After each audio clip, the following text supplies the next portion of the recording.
जय माता दी मित्रों, हमारे YouTube चैनल में आपका हार्दिक स्वागत है।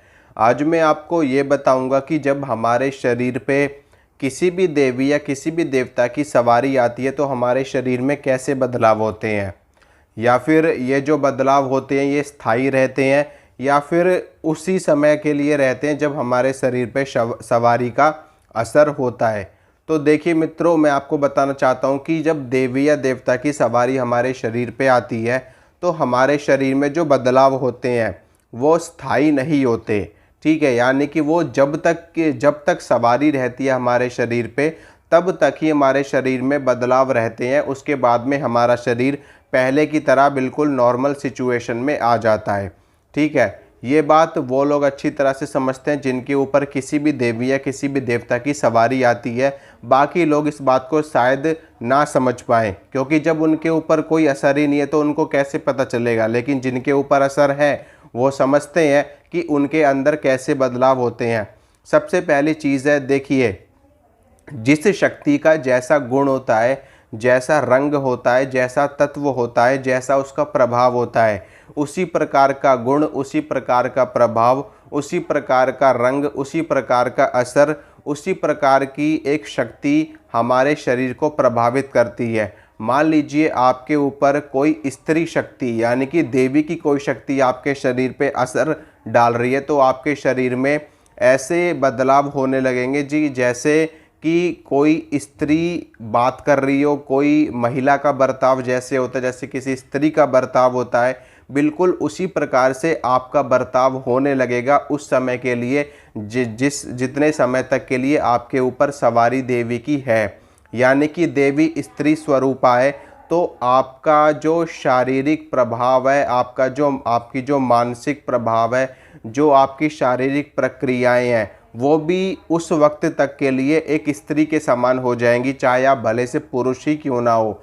ठीक है, इसके बाद में जो हम आपके चित्त पे प्रभाव पड़ता है, जो आपके मस्तिष्क पे प्रभाव पड़ता है, जब आप किसी शक्ति के प्रभाव में होते हैं, किसी देवता के प्रभाव में होते हैं, तो उतने समय के लिए आपकी जो चेतना होती है वो एक ऐसे स्तर पे चली जाती है जहाँ पर आपका जो ये डेली रूटीन की चीज़ें होती हैं, ये सारी चीज़ें आप भूल जाते हो पूरी तरह से। ठीक है, आपको एक ऐसा अनुभव होता है जहाँ पर आपको ये नहीं पता होता कि मेरे साथ हो क्या रहा है, या फिर मैं कर रहा हूँ तो मैं क्या कर रहा हूँ, क्यों कर रहा हूँ, कैसे कर रहा हूँ। ये इस तरह का प्रभाव आपको देखने को मिलता है। यानी कि जो आपका मस्तिष्क है वो एक अलग ही दिशा में कार्य करने लगता है। यहाँ पर आप अपनी सोच से कोई चीज़ नहीं कर सकते, अपने आप से कोई चीज़ नहीं कर सकते जब आप दैवीय शक्ति के प्रभाव में होते हैं। यानी कि आप जो कुछ भी कर रहे होते हैं वो दैवीय शक्ति के प्रभाव के कारण कर रहे होते हैं। वहाँ पर आपका अपना कुछ भी नहीं होता, वहाँ पर आपकी अपनी बुद्धि नहीं काम करती, वहाँ पर आपका अपना कर्म काम नहीं करता। अगर आप जो भी करोगे तो वो दैवीय शक्ति की प्रेरणा से करोगे। यानी कि आप जो कुछ भी बोलोगे दैवीय शक्ति की प्रेरणा से बोलोगे, और आप जो कुछ भी देखोगे वो दैवीय शक्ति की कृपा से ही आप देख पाओगे। जिस वक्त हमारे शरीर पे किसी भी देवी या किसी भी देवता की सवारी होती है उस वक्त हमारा आज्ञा चक्र पूरी तरीके से खुल जाता है। ठीक है, सिर्फ उस वक्त के लिए। उसके बाद में आपका आज्ञा चक्र दोबारा से बंद हो जाता है। यानी कि जब तक सवारी रहेगी तब तक के लिए आपका आज्ञा चक्र खुल जाएगा, उसके बाद में आपका आज्ञा चक्र दोबारा से बंद हो जाएगा। कोई ऐसे भगत लोग होते हैं, कोई ऐसे तांत्रिक होते हैं जिनका आज्ञा चक्र उसके बाद भी खुला रहता है, या फिर उनके साथ में कोई शक्ति 24 घंटे रह रही हो, 24 घंटे किसी शक्ति का असर हो, तभी उनका आज्ञा चक्र खुला रहता। नहीं तो ज़्यादातर जब तक असर होता तब तक के लिए आज्ञा चक्र खुलता है, उसके बाद में आज्ञा चक्र दोबारा से बंद हो जाता है।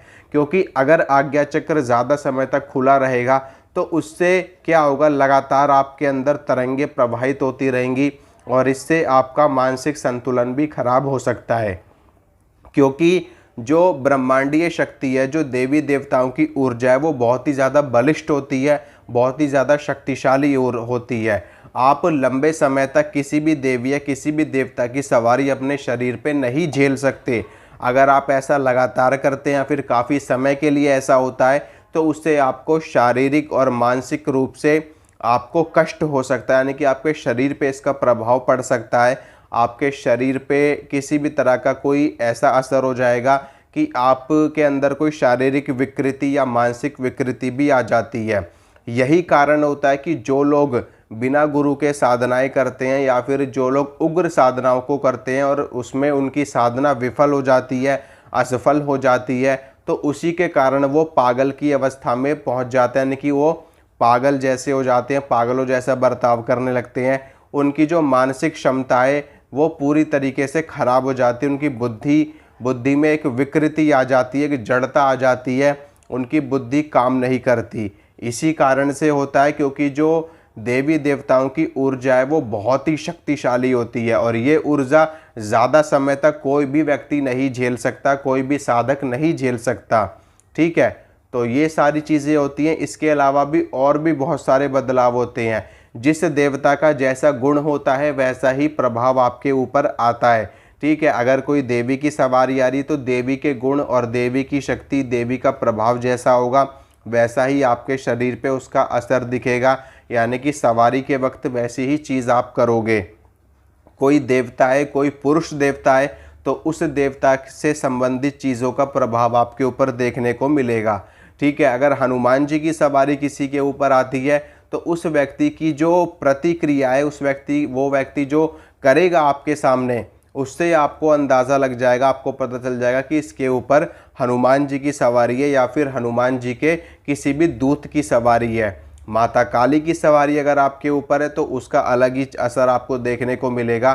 कहने का अर्थ आप समझ गए होंगे कि जिसका जैसा स्वरूप है, जिसका जैसा गुण है, जिसका जैसा तत्व है, जिसकी जैसी क्रिया है, जिस कार्य के लिए जिस देव या देवी की उत्पत्ति हुई है, उसी प्रकार से व्यक्ति की जो प्रतिक्रिया है वो भी वैसी ही हो जाती है।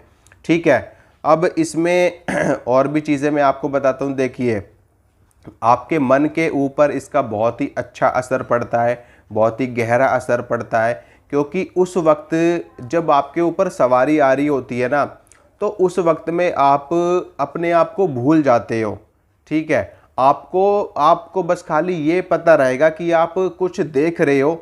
ठीक है, लेकिन आप उसको समझ नहीं पाओगे कि आखिरकार हो क्या रहा है। आपको दिखाई सब कुछ देगा, ऐसा नहीं है कि आप मतलब ऐसे कहीं किसी जैसे कोमा की अवस्था में चले जाते हो, ऐसा नहीं होता है। ठीक है, आपको महसूस होगा सब कुछ, आपको दिखाई भी देगा सब कुछ। जैसे कि अभी मैं आपसे बात कर रहा हूँ, वीडियो बना रहा हूँ, तो मुझे सब कुछ होश है, मतलब दिखाई दे रहा है सब कुछ, तो दिखाई सब कुछ देगा, आपको सुनाई भी सब कुछ देगा। लेकिन आपके अंदर जो कुछ भी आप बोल रहे होगे ना, वो आप अपने आप से नहीं बोल रहे होगे। ठीक है, आपके अंदर जो प्रेरणा आ रही होगी ईश्वरीय शक्ति की, उसी प्रेरणा के आधार पर आप बोलोगे, उसी प्रेरणा के आधार पर आप क्रिया करोगे। ठीक है, तो अपना होश नहीं रहता इंसान को, कुछ होश रहता है लेकिन पूरी तरीके से नहीं रहता।